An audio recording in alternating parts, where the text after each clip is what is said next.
श्रेष्ठ होता है, तो इन किस्से कहानियों से ये जरूर पता चलता है कि कोणार्क श्रेष्ठ है।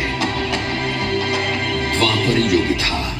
श्री कृष्ण की 8 पटरानियों में से जानवंती के गर्भ से जन्मे को ढूंढने निकले। इधर नारद ने सांब से कहा, पुत्र, तुम्हारे पिता रैवतक पर्वत पर तुम्हारी प्रतीक्षा कर रहे हैं। पिता को प्रतीक्षारत जान सांब तीव्र गति से रैवतक पर्वत की ओर भागे। वहां गोपियां सांब से लिपट गई। तभी वहां पहुंचे कृष्ण। सांब को गोपियों के आलिंगन में देख क्रोध से भड़क उठे। अरे नराधम क्लीव, तू महापातकी है। हो गया। नारद के प्रति हुए अपमान का उन्हें आभास हुआ तो वे नारद के पास पहुंचे। नारद ने उनकी दशा देखी और द्रवित होकर शाप मुक्ति का उपाय बताया। तुम भारत के पूर्वी तट पर मैत्रेय वन में जाकर सूर्य की उपासना। उनकी कठोर साधना से प्रसन्न हो सूर्य देव ने उन्हें रोग मुक्त कर दिया। रोग मुक्त सांब ने चंद्रभागा नदी में डुबकी लगाई। वहां उन्हें पत्थर की बनी सूर्य देव की मूर्ति मिली। उन्होंने मंदिर बनवा वहीं उसकी स्थापना कर दी। सांब की वो साधना पीठ आज कोणार्क मठ के नाम से जानी जाती है।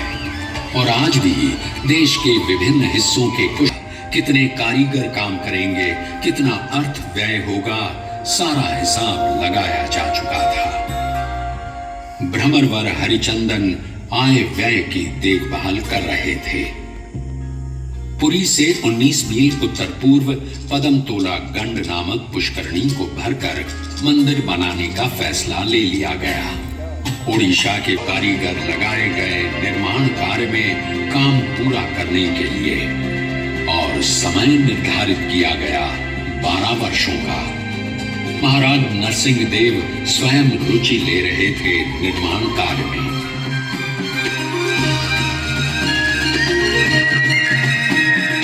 लगभग वैसा ही है जैसे भुवनेश्वर का यमेश्वर मंदिर। मूल रूप से 2 हिस्सों में बंटा हुआ, पहला विमान तथा दूसरा जगमोहन। विमान लगभग चौकोर होता है। कोणार्क ठीक इसी रूप में बना है।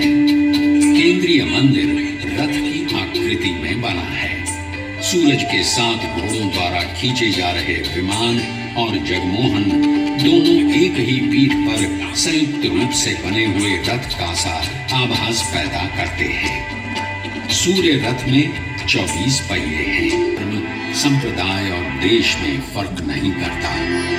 कोणार्क का सूर्य मंदिर सर्वधर्म की पीठ है। सब एक हैं, यही कोणार्क कला का संदेश है। कोणार्क को गौर से देखें तो वो केंद्र से एकाकार होता नजर आता है, मानो कोई ताकत उसे अपने में लीन कर लेना चाहती हो। इसके शिल्प की खासियत यही है कि ये अपनी विशालता और प्रतीक है प्रज्ञा का, ज्ञान का, परम ज्ञान का। पत्ते और डालियों से की गई सजावट भी प्रायः सभी मंदिरों की सज्जा का अंग है। ये डालियां बिना फूलों वाली हों तो सादा डाली, फूलों वाली हों तो गेंदा डाली, पक्षी बैठे हों तो हंसा डाली। अगर डालियां आपस में गुथी गोलाकार रूप लिए हों तो फांसी लता के नाम से पुकारी जाती है।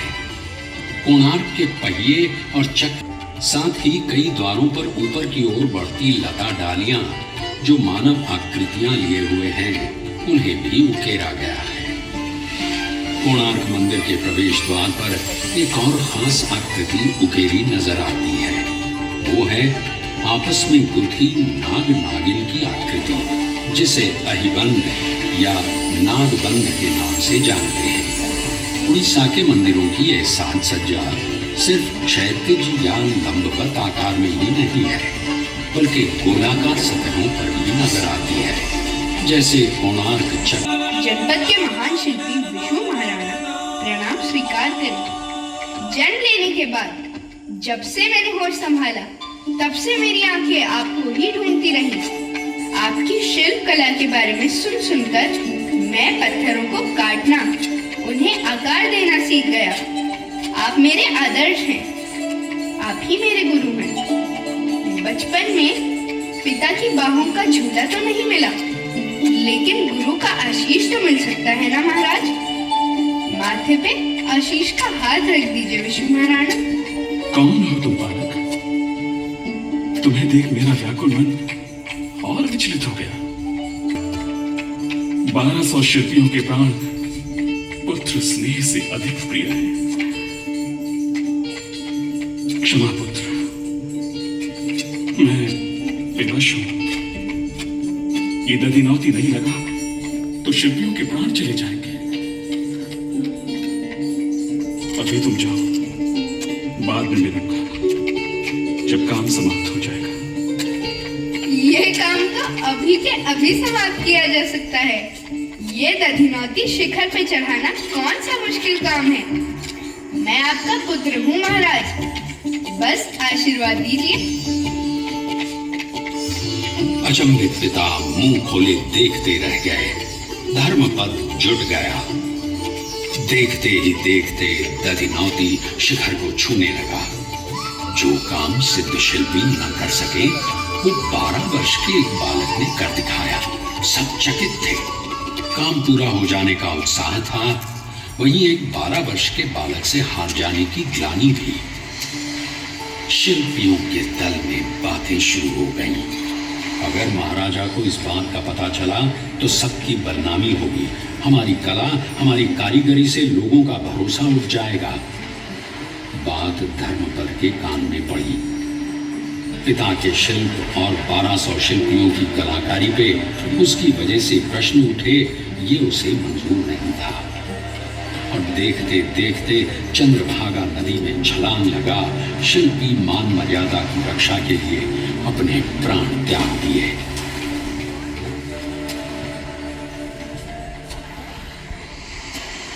ये किस्सा है या सच पता नहीं, लेकिन शिल्पी का शिल्प के प्रति सम्मान और आस्था को अवश्य दिखलाता है। 1200 शिल्पियों की 12 वर्षों की अनथक साधना के बाद कोणार्क का अद्वितीय सूर्य मंदिर बनकर तैयार हुआ। राजा नरसिंह देव की कामना ने आकार रूप ग्रहण किया।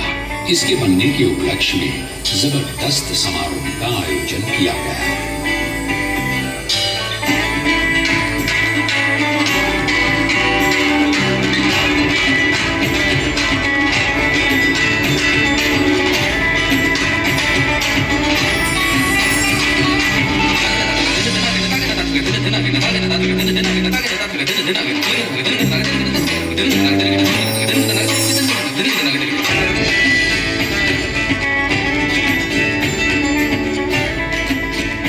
दूर से अपार जन समूह समारोह में भागीदारी के लिए उमड़ पड़ा। नृत्य, नाट्य, गायन वादन के साथ सूर्य के मंत्रोच्चार से कोणार्क गुंजायमान हो गया। पूरे 1 महीने तक पूजा अर्चना चलती रही। राजा नरसिंह देव स्वयं आहुति दे रहे थे। मंदिर के समक्ष आकाश में सर उठाए विशाल सूर्य स्तंभ अपनी सत्ता, अपनी ताकत का आभास देता सबको चकित कर रहा था।